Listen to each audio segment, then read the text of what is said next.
So check this out. I'm going to give you the secret to completing any hard task in your life. I want you to hear that again. I'm going to give you the secret to completing any hard task in your life. So I had just got to college, right? I'm pursuing a bachelor's degree. And right off bat, one of the first things they hit us with, 5-page paper. Now, that might be a little easy for y'all, but I graduated high school with 16 D's and 16 F's, right? So I never had written a 5-page paper in my life. I never had written an effective anything in my life. In fact, I wasn't good on PowerPoints or anything like that on Microsoft or Google Office, none of that type of stuff.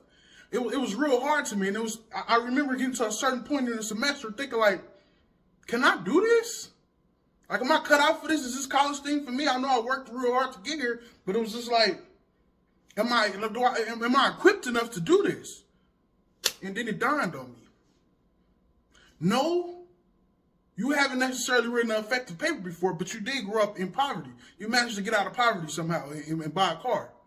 You might not have made a PowerPoint before, but what you have done is grew up in a household full of abuse and somehow overcame that. No, you might not necessarily have had good grades before, but what you have done is overcome depression and anxiety in your household. And so I want you to think back. You might not have been a salutatorian or a valedictorian in your class, but what you have done is overcome an environment and circumstances in your childhood that should have prevented you from getting where you are now. And so what I did is I titled this, I opened my resume of resilience, or your resilience resume, so to speak.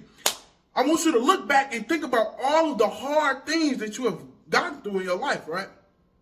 I want you to take that energy that when you ran into those problems, when you got fired or laid off, when you didn't have money for X, Y, and Z, when such and such abused you, when you went through that terrible time in your relationship, that hard point in your life, and think about the fact that you got through that. You're here right now. So we know for sure you're an overcomer. And just like you overcame that situation, you can overcome not being able to write that paper, not being able to get your driver's license or whatever it might be in your life at the time. You can overcome that and get to greater heights than what you currently are, as long as you believe it. And that takes me to my second point. To believe something is the first step in achieving it. See, no grand thing, no great thing in life has ever been accomplished without belief first that thing could be done. When I started changing how I felt about myself and how I saw myself is when I started elevating in life. I used to get in trouble a lot. I stayed at the principal's office. I was a bad kid, you know what I'm saying? I used to trip out. And because of that, circumstances in my life followed me, and in a certain mind frame followed me, and I had this expectation that I was going to be in trouble all the time, that my name should be attached to negativity, that when you hear Jeffrey, you think of bad stuff, right?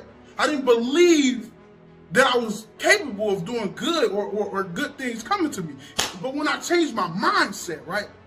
I want you to hear that. When I changed my mindset and believed that I could become whatever I want to do in life, that's when things started to go up for me.